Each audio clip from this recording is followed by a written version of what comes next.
Hi everyone, welcome back for another weekly live. I'm Giulia de Mauro, the founder of the IBD Hub, and today we're talking about revolutionizing the architecture field by thinking outside of the box. And I have Guillaume and Ollie with me. Hi guys. Hi, Giulia. What's up, Julia? Hi. Thank you for the invite. Yeah, it's lovely to have you here, and I would love for you to introduce yourself so that the audience can have a little bit of background of your story and what you've been up to recently. I know that you have a lot of things to tell. For sure. Who should start? Yeah, you go first. We'll move across the screen. Sounds good. So, yeah, thanks, Giulia, for inviting us. I'm Guillaume. I grew up in France and studied architecture and engineering in Lyon back in 2009 was my degree in architecture. 2011 was my degree in engineering. So I followed this program that kind of developed in France and many countries now where you can kind of bridge between architecture and engineering. So from that, I then switched, I guess, started my career as a structural engineer, first in Germany, and then that brought me to New York in a company called Knippers Helbig. They were specialized in kind of complex geometry structures, a lot of lightweight structures, and more recently, a lot of timber focus. So I learned quite a bit there. It was amazing, and that was also kind of my first, I guess, interaction with, playing with script, with data, like very number driven, obviously. And by the end of it, I started to work with a lot of companies in the US, including Bjarke Ingels Group, which I started kind of having a relationship through a few projects. And that led me to kind of switch my career from the engineering side to the design side. I joined BIG in 2014 in New York City. Mostly at first for a lot of Google projects for like a large vision kind of. You may have seen some pictures of this large, futuristic glass domes that turned into a few projects now that are more, I guess, opaque Yeah. in a way, but I guess a lot more control in terms of daylight, etc. But I've been working at Big first as a kind of staff designer, eventually grew into a project lead, trying to carry along what I learned from like the efficiencies of using, Grasshopper and any kind of scripting languages like Visual Basics at first and a bit of Python now. Try to include that in the process and try to also spread the message that you can save hours of work doing that if you think about it and if you like learn a little bit how to do it. We did this thing at Bjarke Ingels Group called Big Schools, where people with specific knowledge would like basically do a little presentation, a little school about what they know. So I did that quite a bit. And so I started to have this kind of role where people would come out to guys like me and be, hey, can we script that? It seems like I'm wasting my time here. And it's very rewarding to show them how to do it and also save them a night of sleep potentially. So I eventually at the beginning of the pandemic pretty much just totally focus on this approach and just helping teams full time with complex modeling, trying to work on workflows, trying to be as efficient as possible. That's really what I've been doing so far. Great. Thank you so much for this introduction. And Ollie? Yeah, so my name's Ollie Thomas. I'm a British architect. I studied in the UK, went through a fairly typical UK process of doing an undergraduate and a master's. And then I worked in London for a little bit after I graduated, just as an architect, as a designer. I then went to work for IDAS in Hong Kong, where again, I was kind of working as a designer in that kind of competition, early stage trenches of graduating school. And I worked there for a few years, and then I was utilizing like computational tools to help me just be a more efficient architect, to design, different forms and form finding things. I got to a point where I was spending a lot of time in the world of like facades, like generating some kind of script for facades.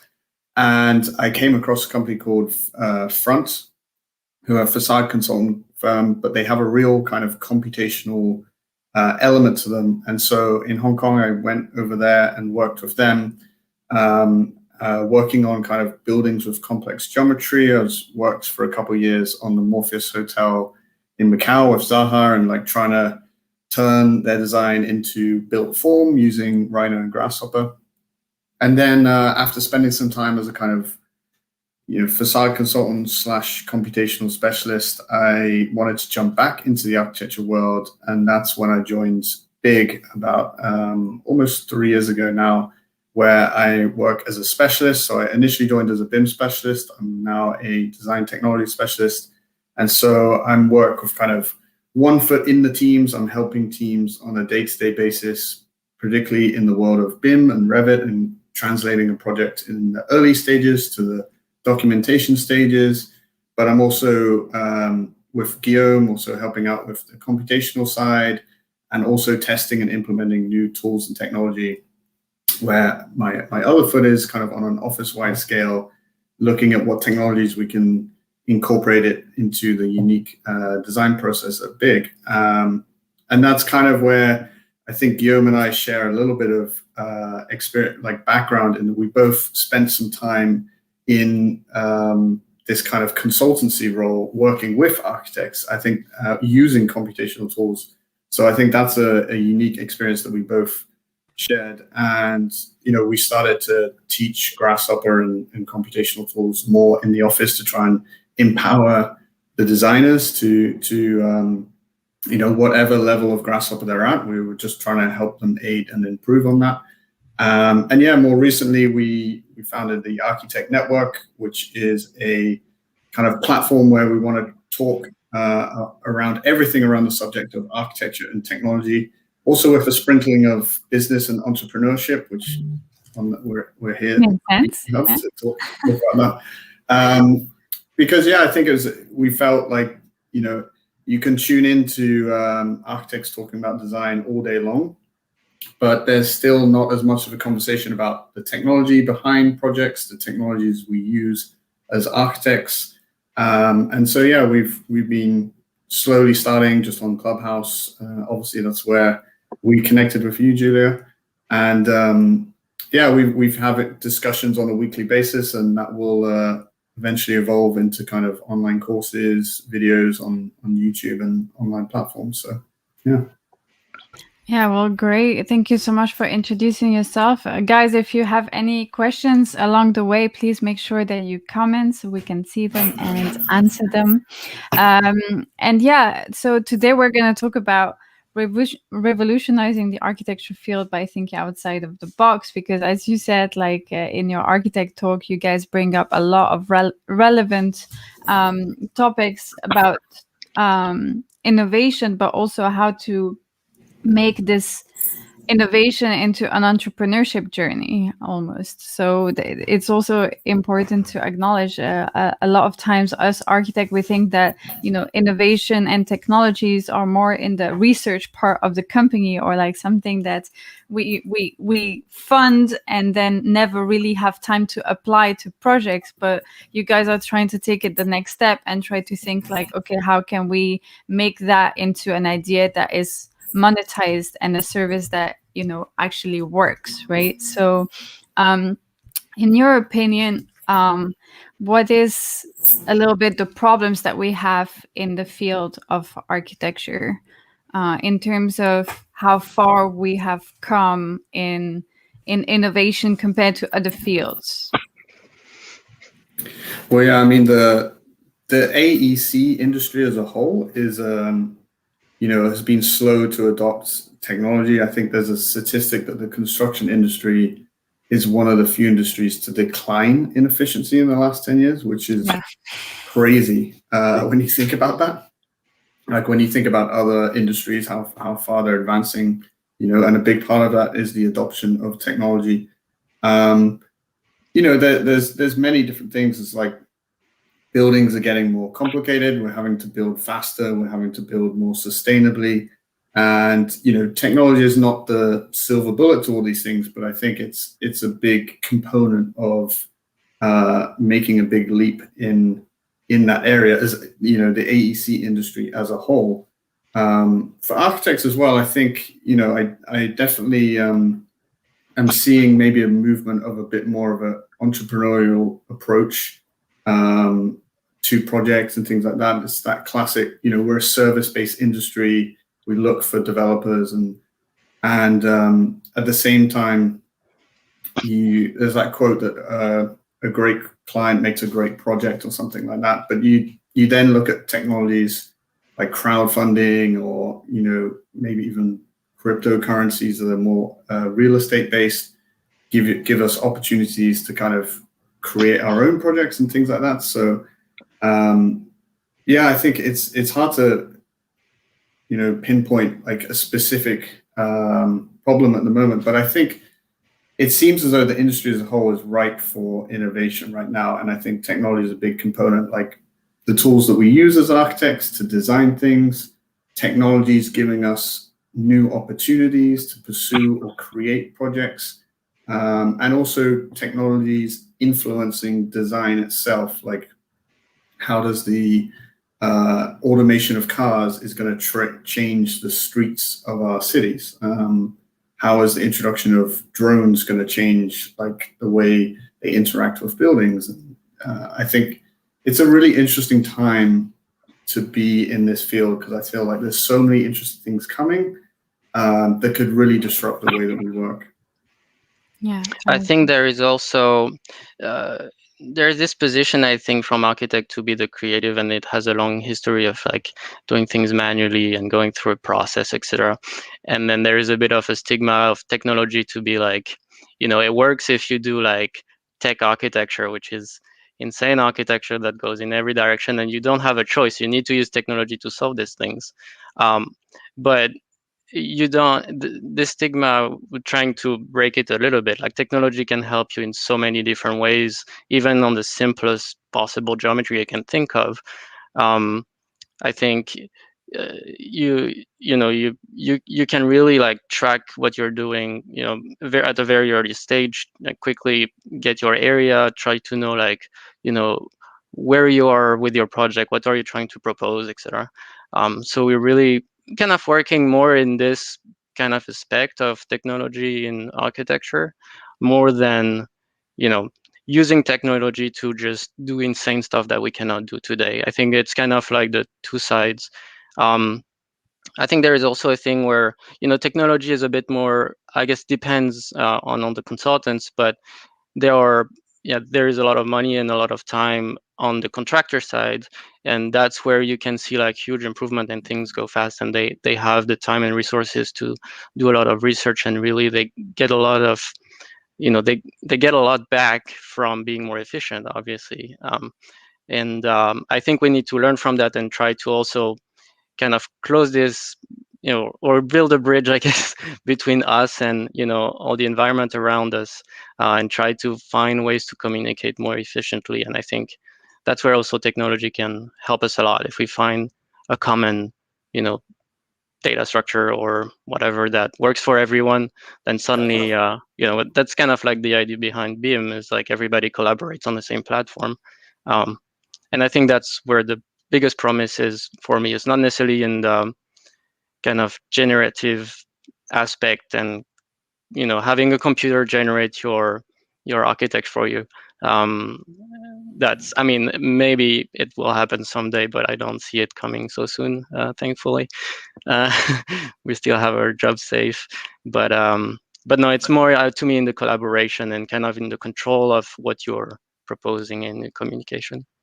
Yeah, indeed, absolutely, and I think you said it both quite right. I mean, as architects, we need to kind of evolve a little bit. We need to, I think, open up to different disciplines and different fields as well, because we are very much used to staying in our box and communicate between architects and have these networking events, but maybe not really touch upon other disciplines that are more related to innovation and technology. We don't necessarily think about adding some startups to the design teams, or really take the time to develop those technologies in-house to apply it to the projects, right? So there is always this feeling that the architect is always in a rush and minimizing the cost as much as possible. So the innovation part is left on the side. But now with Corona, hopefully what we can hope for is that people will, well, there is more startups happening because a lot of people took time to think about what they want in life, right? But also I think that the demands of the users are going to be very different and more revolving along the sustainability and the living a healthy life. So in order to be able to accommodate all these people, we need to speed up the process and have more technologies to respond to the demands, right? So it is important that we go through that. What do you think could be the solutions to revolutionize the field in terms of, right now you're talking about educating the field to the tools that you mentioned. Can you tell us a little bit more about how you see it, how you see the education being part of revolutionizing the field? I think one of the things we're kind of interested in is just having more conversations about technology in the AEC industry, what it is, why it might influence the industry, and just throwing around ideas with people who might be an expert in that area.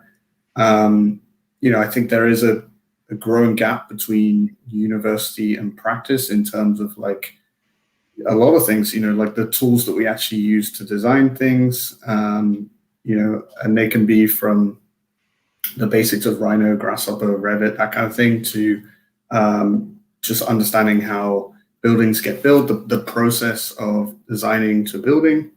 So I think those are two things which are quite kind of low-hanging fruits that we think we could maybe address a little bit through kind of just talking about them on Clubhouse, YouTube, like we are doing here, creating online courses that can empower designers to add this to their skill set and to their design process. And also breaking down some stigmas. I think when you mention the words parametrics or Grasshopper or even computation, people kind of like, whoa, I don't want my building to be crazy or something like that. So there's still a bit of stigmas to overcome, which is kind of surprising because this stuff has been around for a little while. So yeah, from a kind of technology standpoint, I think those are a few things that we're kind of interested in, just kind of helping to move the needle, or that's a goal a little bit. But then if we zoom out a little bit, there's so many kind of potential solutions. You've got like, mass manufactured construction, prefabrication, like all this, modular building. You've got 3D printing and technologies like that, which I thought were much further away, but we're now seeing them develop at a kind of faster pace. So, those tools are allowing architects to get back into the world of making, and a kind of design to build philosophy. There's, technologies like blockchain, will that allow us to kind of, is that a key piece of the puzzle for crowdfunding projects or creating a funding for startups or something like that? So, and then, you've got conversations around BIM allowing us, like Guillaume said, to communicate between all the different parties involved. So it's hard to pinpoint one, but that's what I mean. It's like you can see all these solutions floating around, and now you're just trying to like stitch them together or piece them together in a way, I think. Yeah, I mean, I think to me, like what you said, Ollie, is communication is key. And I think that's what the pandemic also taught us, is that now you need to streamline, you have to talk with this person, you make it kind of official, you need to do a meeting online, and you need to find the right way to communicate. I think I learned a lot being an engineer and talking to architects, and then being an architect talking to engineer. There is so much lost in translation the whole time, and it's it's between engineers, it's with contractors, it's with everyone. Everybody has their point of view, their specialty, and they are there to make the project happen. But between people, the priorities are different, and it's really hard to like find a common platform. And I think if we I think we dream with Ollie of like kind of either all the platform being able to communicate to one another, or finding like the perfect golden software where everybody can collaborate at the same time, from the early design to the person who lays out your tiles on the floor. And there is kind of like this beautiful orchestra, and everything works smoothly together. It sounds like a fantasy, but I think we like Ollie's been experimenting a lot with AR. I think it's suddenly where this digital world also can start having a presence in the real world, where you can suddenly all communicate with the same representation. And I dream of the time where you try to do a detail in 2D or sketch or something, and no one really understands. Then you show it in 3D in front of them on the site where it needs to be, and then there is no debate anymore. It's there in front of you. I think that would be. I think that's where I see the most potential. Is kind of bridging, like we were very much analog, drawing on paper. We went full digital, and now it's kind of like a good time to like recombine everything and being able to bridge way better between the two. Yeah, I wonder if like essentially what we're kind of alluding to is completely rethinking the design to build process to incorporate all of these floating technologies that into it. And I think there's two ways you either do that. Is you either rethink the entire process with a group of the way that we work now, which is very fragmented. You have architects, facade contractors, engineers, interior designers, etc., etc.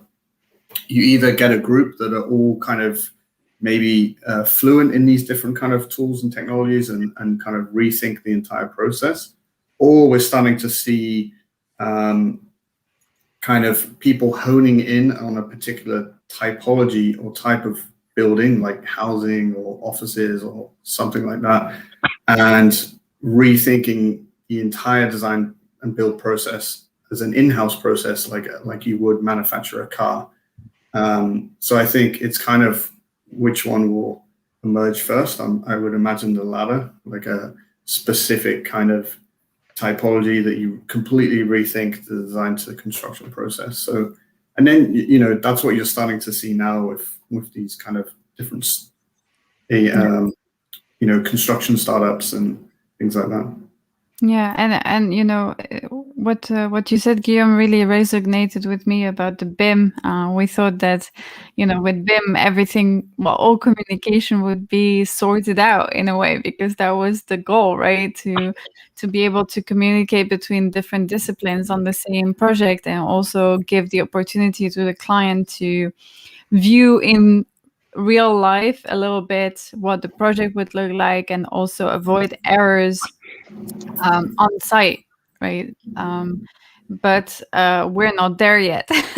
Even though we are using those technologies, there is a lot of miscommunications and incomprehensions from different sides. So indeed, it's that's also a part of the project that needs to be improved. But I wanted to ask you also about what are your thoughts about after the delivery of the project, because we've kind of like hand in the project to the client, and here it is, and we often make our design based on a lot of assumptions.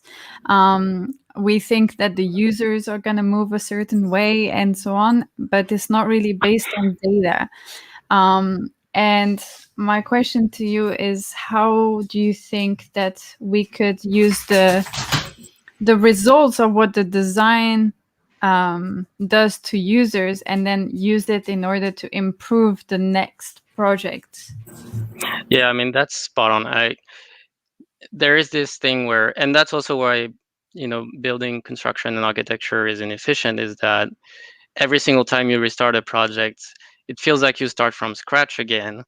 And it's really hard to know in advance how much it's going to cost. Contractors struggle to do that too. It's a very complicated thing. And so before answering your question about what happens next, I think we can, I've been learning a lot about AI recently, and I think that ties back to having a general platform. But being able to analyze all the construction that's done over the world, it's insane. Like, there is so much data out there.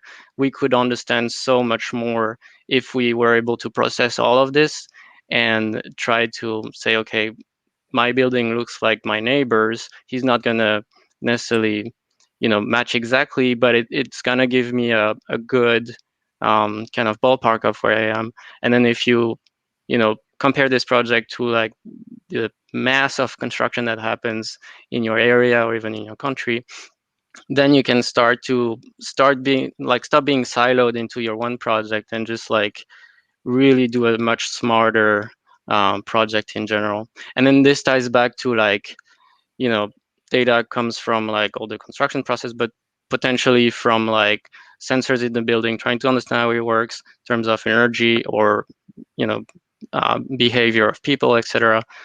If this could be also kind of gathered and organized in a way that we all, as a whole, the whole profession could kind of learn from what we're doing, Yeah. that would be fantastic. And it comes back to like having a global platform. The biggest struggle in AI right now in the construction industry is that everybody calls things differently. All the data is really like, specific even to one person. The next person in the same company may use a different system. Some use Excel, some use, other platforms. And as long as we don't have kind of a common language, going back to the language, we won't be able to really get smarter, I think. Yeah. So but it's a huge challenge for sure.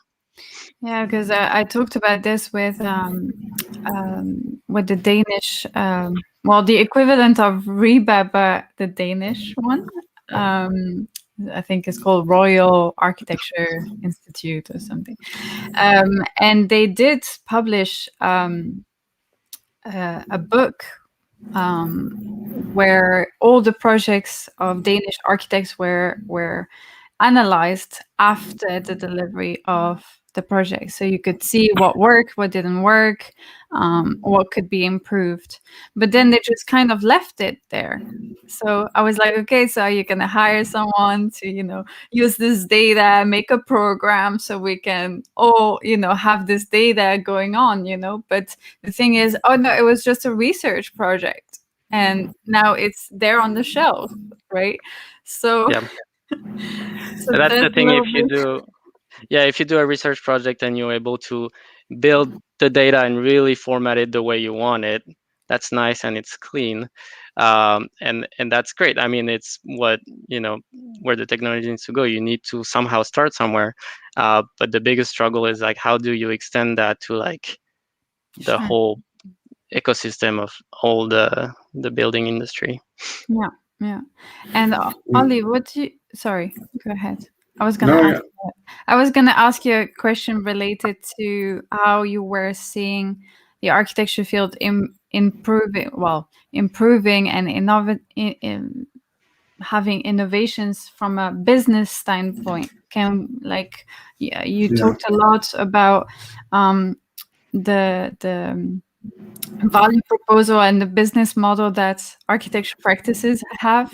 Can we do also better in that, and can we explore other things? Yeah, I definitely do wonder about the business model of a typical architecture business model where you go to clients, we deliver a service, and we give them an idea, the concept, the drawings, and then they go off and build the thing. I do wonder if there's a kind of, and you can see some practices already doing this, where they're kind of more actively pursuing projects. You create an idea, you use technologies like social media and this kind of whatever platform your practice has to put that idea out there, and then attract the people to make it a reality, or attract a specific company to collaborate with. I think there's also, you see some architects, you think about what we do, we create the initial vision, the initial idea, and from a business perspective, that's the kind of, we create pitch decks all the time. Yeah. Yes, it's not with the business deck maybe added to the back of it. If we just add the business deck to the back of it and add that as part of maybe what gets taught in university a bit more, then an architect is basically a kind of entrepreneur. An archipreneur, I think, is a really interesting term, where you're kind of pitching ideas, and rather than just giving it to someone to become a reality, you can raise seed funding and all this kind of stuff to create a project as a mini business, and you have all these mini businesses going, almost like an archi incubator. Yeah. And that seems like an interesting future model. And again, like, not that technologies are enabling this, but they are amplifying it. Like crowdfunding is more and more popular with Kickstarter, Indiegogo, things like that. It seems like there's another generation on the horizon, which could, tie into blockchain technology. You've got more and more architects gaining a voice online through their own platform or social media platforms. And so the combination of these things seem like it could change the way we work as architects. You're also seeing architects becoming architects and developers, right? And you see they're able to kind of go down that in-house process, streamline the design and build process. And, we add a lot of value at the very beginning, and that's where the developer is expending a lot of money, but we're not seeing the returns when the thing gets built, which is when, our work really kind of shines, and you see a return. But we've got our fee, and we're off to the next project. So so you mean like we take a percentage on the construction fee, but not on the actual value of the building once it's finished, right? Yeah. I mean, I guess it's kind of tying into that. You're working for a price per hour, rather than trying to generate some passive income or like a sweat equity and things like that. No. Yeah, I agree. I have another question for you. And also, just to add, competitions as well. You think about how many architects spend time doing competitions, and you're creating a little pitch deck for someone for free, basically. Yeah, I agree with that. We have just one question from Alexander. One of the most interesting comments on Think Out of the Box was what box? How can we define the box? The box. That's a great question. It's a pretty deep question. I think what Ollie was touching at, I guess, is like you see a lot of kind of horizontal growth of architecture office that are trying to do more thing. I think we need to go out of the stigma of the architect in his room by himself, like creating this like crazy vision, and then be like, this is it, just figure it out. And but don't question it, because that's my vision.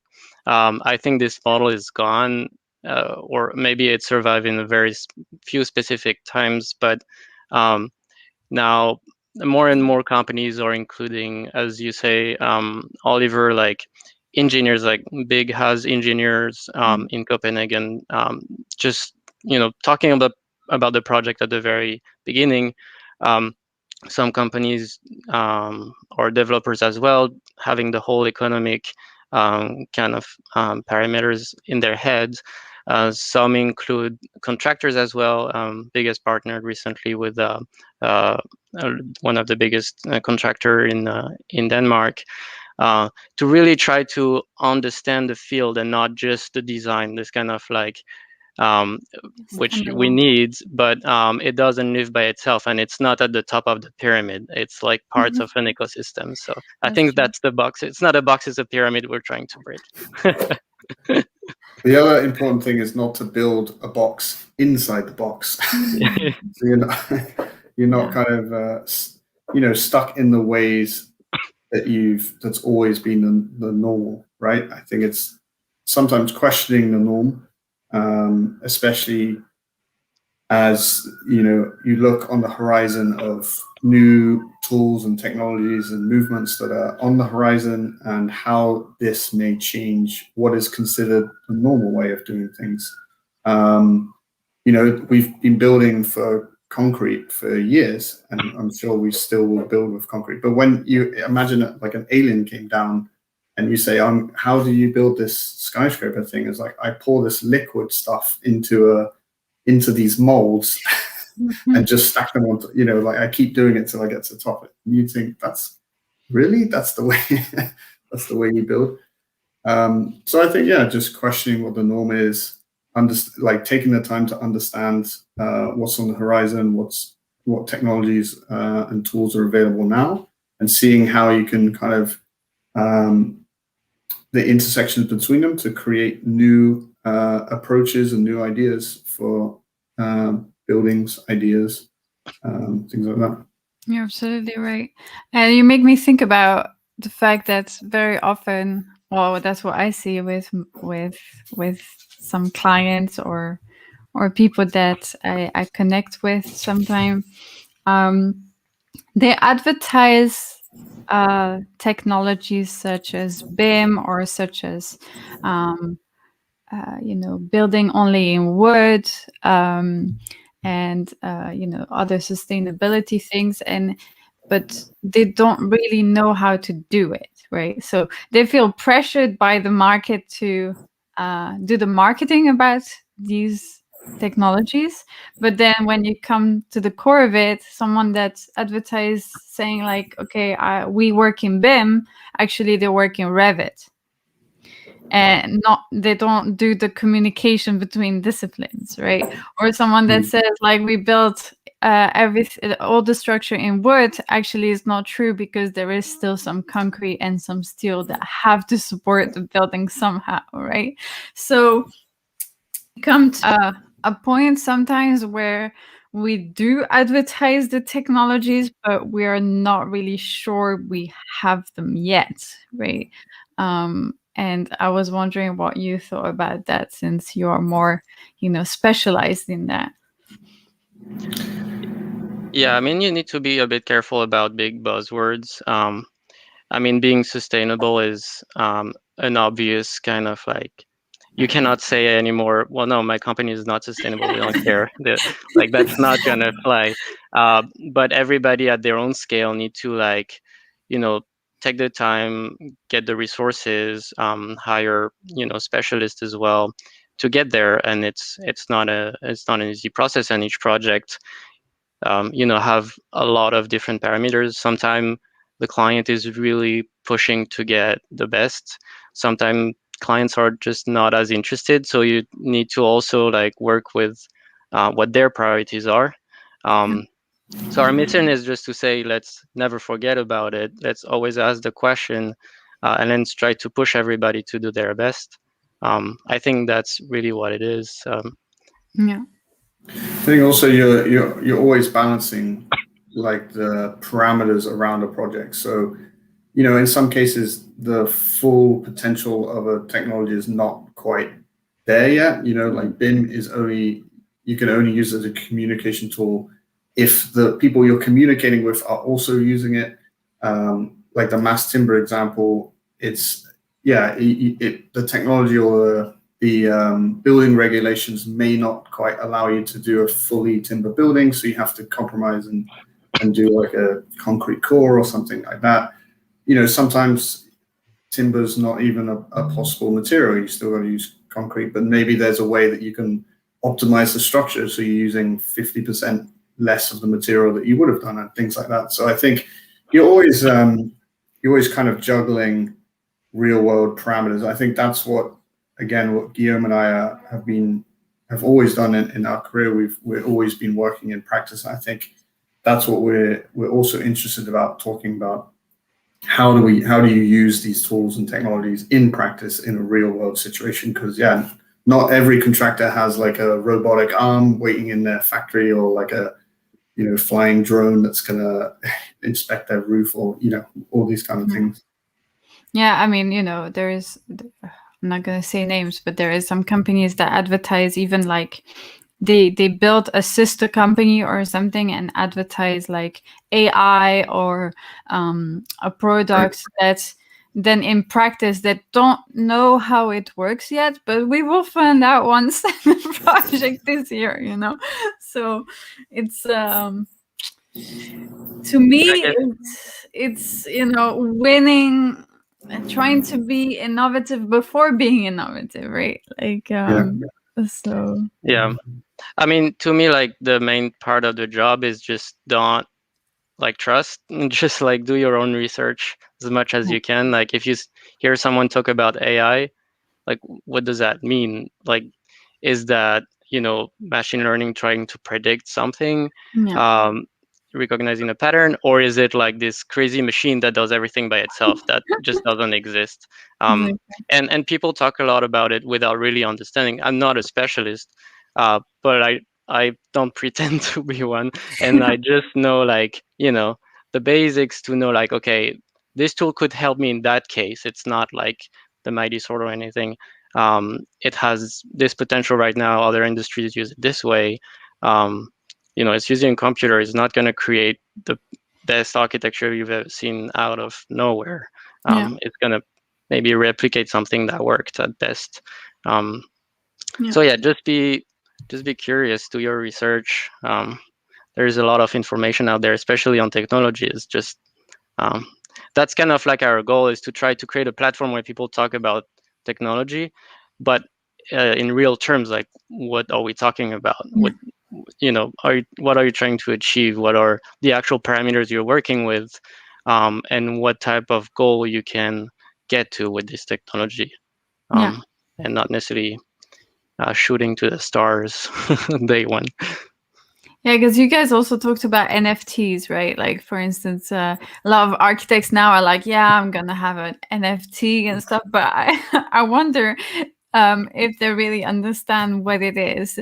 And you guys had this conversation, I think, with a guest. We had Chantal Mata from Zaha, but she does a lot of her own work as a kind of artist. And we had it on just to talk about NFTs for architects, and I think it's an interesting movement for sure. And it could be something that architects now use as a new, again, it's creating a new opportunities to create new revenues for practices. You can sell a diagram or an image or a render or a model, even a BIM model or something like that. Something that you've created, can be anything. Could be a new stream of revenue. At the same time, I think everyone's like, there's a lot of hype. Every technology goes through the hype curve, right? You go through, I'm super excited about this. This is going to be the next best thing since sliced bread, and then it just like crashes. And then a few years later, you actually see it come to fruition. But what's interesting, two things are interesting about the NFT is, one, there's a hype behind it. I think it's like, but really you still need a name, you still need a platform to really make any money from it. It's like walking into a gallery and thinking, I could do that piece of art, and then it's sold for like $1 million, so I can do that. No, whoever the artist has spent years doing this, they've built a name, they've managed to get into this gallery and blah blah blah.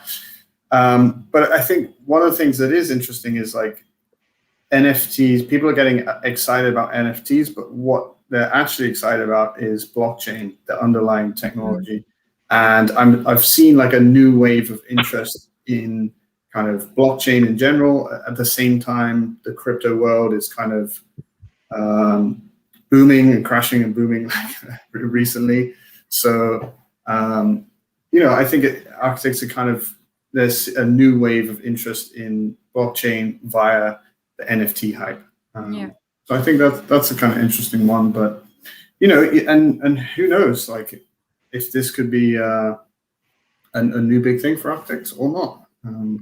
So it's worth having a conversation about it, trying to understand it. So maybe you might gain a new perspective on it or come up with a new idea for it. Yeah. I mean, it kind of like fits into the context now, or everybody feel that kind of their day job is not enough to combat kind of like the perpetual inflation. So you need to like get into the market in some way or another. This could be a thing for some people. This may not work for everyone, obviously. True, but I think I would prefer to spend time figuring out NFTs than doing free competitions for a Maybe, developer. So we have another Business question. Giulia talking. Yeah, it's only me. Yeah. No disclosure. I apologize if I'm offending anyone. When it comes to being able to analyze and process the existing data, I am wondering who could be the one doing that. Sorry, I'm dyslexic. Sometimes it happens. Architects, technologists, or IT specialists. I mean, you could the building owner, I guess, would be the one who would be actually extracting the information, but ideally it'd be shared with all of these people. The architects, the consultants, the contractors. I think there's like a lot of talk about this, analyzing existing buildings through the Internet of Things, digital twins, all this kind of data that can be captured using sensors and things like that. So I would imagine it's kind of like from a contractual or like specific perspective, I guess the building owner would be the person who's extracting this information, and then it's about distributing it to all the people who are interested in it, and then each one will look at the data in their own unique way and try and connect it to what they do.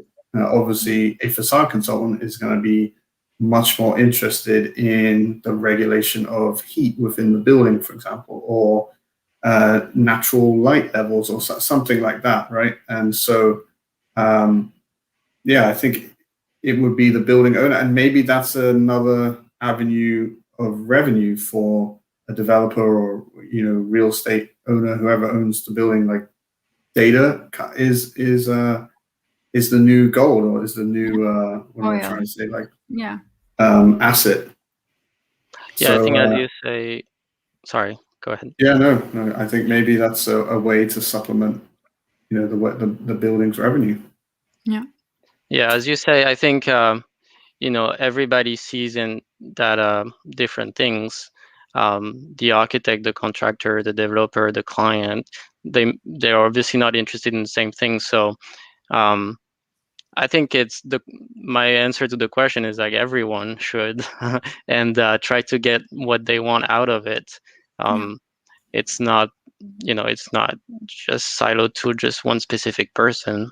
It would be actually pretty terrible if that happened. You want, ideally the data to flow, and even being able to see what the next door architect kind of performances in a way, trying to see where you stand within the environment. Yeah, no, I agree. I have one last question for you. What is your mission in what you're currently pursuing, and what are you trying to change and improve? Do you want to go for that, Ollie? Sure. I think at the moment this